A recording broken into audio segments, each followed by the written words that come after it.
bagi 22 bulan. Apa pun tadi buat di depa. Okey. Ini masalahnya. Kalau buat betul-betul gitu, boleh kekal 5 tahun. Ini tak buat. Baru ini nak buat semula. Anwar Ibrahim dengan Arfizi nak buat semula, nak bela orang Melayu dan sebagainya. Kenapa tak bela dulu, dah menang? Komen Puan Siti. Ya, saya melihat kenyataan yang dikeluarkan oleh Datuk Seri Tajuddin itu sebagai satu kenyataan. Ialah sifatnya itu tidak boleh dianggap sebagai satu yang benar. Apa yang dikeluarkan oleh 22 bulan, orang mengandaikan bahawa 22 bulan itu PH gagal dan sebagainya. Saya secara sebut kepada umum, kepada masyarakat bahawa kita menghadapi pilihan raya itu tempohnya itu 5 tahun. Secara rasionalnya, setiap rakyat yang keluar mengundi itu, dia meletakkan kepada akal dan fikiran dia, undinya itu valid sehingga 5 tahun.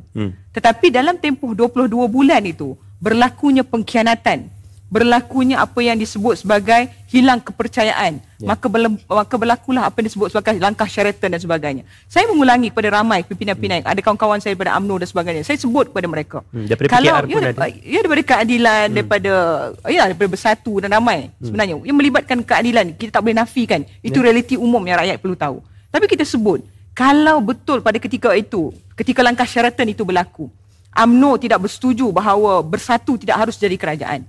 UMNO bersetuju bahawa pengkhianat tidak harus duduk di tampuk pemerintahan. Dan sewajarnya pada ketika itu UMNO, PAS dan juga UMNO dan PAS itu tidak bersekongkol bersekali bersama dengan pengkhianat-pengkhianat ini untuk menubuhkan kerajaan.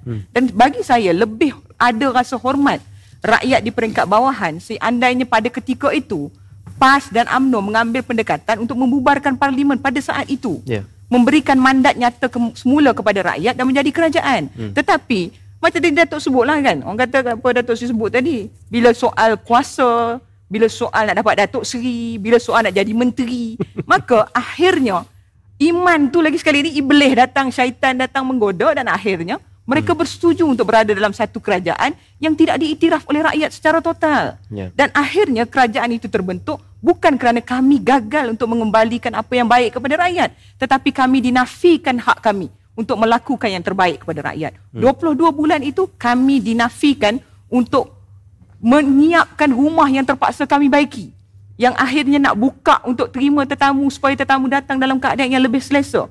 22 bulan itu kami terpaksa gembling tenaga untuk menyelamatkan dan juga memperbaiki apa sahaja bentuk kerosakan yang berlaku. Dan itu saya sebut tadi, kalau kejujuran itu ada, pilihan raya perlu berlaku di awal, bukan dalam tempoh 32 bulan selepas mereka memegang tampuk kuasa hasil daripada pengkhianatan yang dibuat itu. Tapi 22 bulan itu ada yang menyalahkan ataupun melihat isu ini disebabkan mungkin ketidaksabaran ataupun kegopohan Datuk Seri Anwar Ibrahim untuk mendapatkan penjawatan Yang Amat Berhormat Perdana Menteri, menyebabkan Tun Dr. Mahathir terpaksa untuk meletakkan jawatan.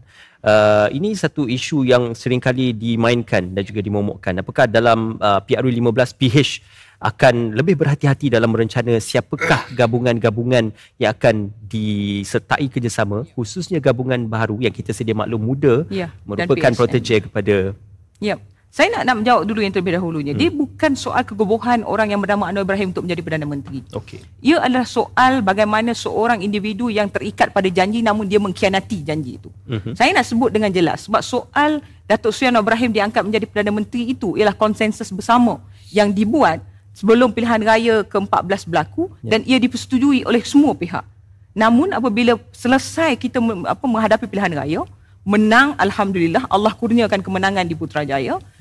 Seperti lagi sekali saya sebut, candu tampuk kuasa itu menyebabkan ada sebilangan daripada kita gagal mengawal, orang kata, kemahuan diri dan akhirnya menyebabkan pengkhianatan itu menyebabkan Datuk Seri Anwar Ibrahim itu dinafikan haknya. Kita tidak mengatakan bahawa perlu ada desakan dan sebagainya. Tetapi yang ditekankan oleh semua pihak ialah perjanjian perlu ditunaikan. Perjanjian perlu dilunaskan. Dan perjanjian itu perlu dilihat sebagai satu alternatif politik baru kepada generasi muda. Bahawa Pakatan Harapan dan bahawa orang-orang yang berjanji itu, tak kala dia menunaikan janji, baru dia boleh diangkat sebagai ahli politik yang baik. Namun itu tidak berlaku. Letak jawatan tak semestinya tukar kerajaan. Ya, betul. Dan akhirnya apa berlaku dan nak masuk pilihan raya ke-15 tadi sebut soal gagasan-gagasan baru dalam Pakatan Harapan. Adakah kita akan lebih baik? Kita sebut Datuk Seri Ibrahim kerap kali mengulanginya. Mana-mana parti politik yang boleh bersama dalam asas prinsip yang sama, kita terbuka untuk menerima mereka sebagai sebahagian daripada kita.